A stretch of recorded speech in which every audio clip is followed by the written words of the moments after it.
Hello दोस्तों, राधे राधे। आप लोग कैसे हो? उम्मीद हो कि आप लोग अच्छे रहो और हमारे यूट्यूब चैनल पर आप लोग का स्वागत है। तो मैं एक कजरी गीत गाने जा रही हूँ। अच्छा लगी तो लाइक और सब्सक्राइब शेयर जरूर करने का और कमेंट बॉक्स में जरूर लिखने का हमारा गीत आप लोग को कैसे लगा। तो मैं गा रही हूँ राधे राधे। आप लोग का धन्यवाद। खिड़की खुली रही सारी रतियाँ, नहीं घर आईना सजनवाना।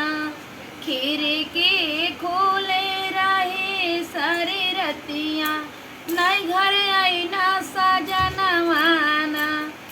जेवाना जेवे सावती जी के संगमा, हमसे कैना बहनवाना। जेवाना जेवे सावती जी के संगमा, हमसे कैना बहनवाना। बलमू भैना बहुत बये मनवा, हमसे कैना बहनवाना।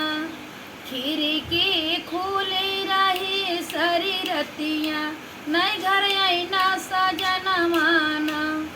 खिड़की खुली रही सारी रतियाँ, घर नहीं आईना सजनवाना। पानिया पिए सावती जी के संगमा, हमसे कैना बहनवाना। पानिया पिए सावती जी के संगमा, हमसे कैना बहनवाना। पियाऊ भैना बहुत बये मनवा, हमसे कैना बहनवाना। खिड़की खुली रही सारी रतियाँ, नहीं घर आईना सजनवाना।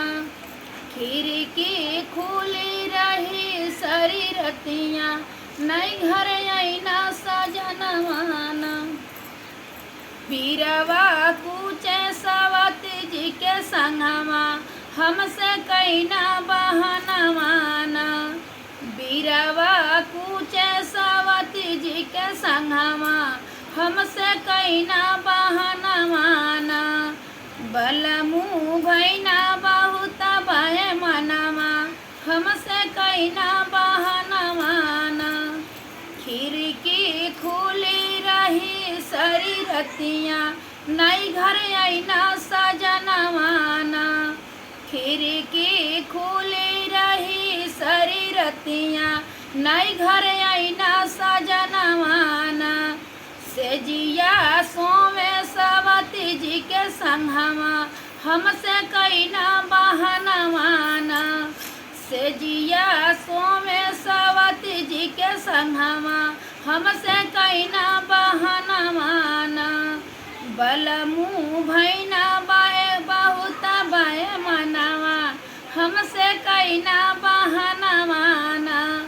खिड़की खुली रही सारी रतियाँ, नहीं घर आईना सजनवाना। खिड़की खुली रही सारी रतियाँ, नहीं घर आईना सजनवाना। राधे राधे।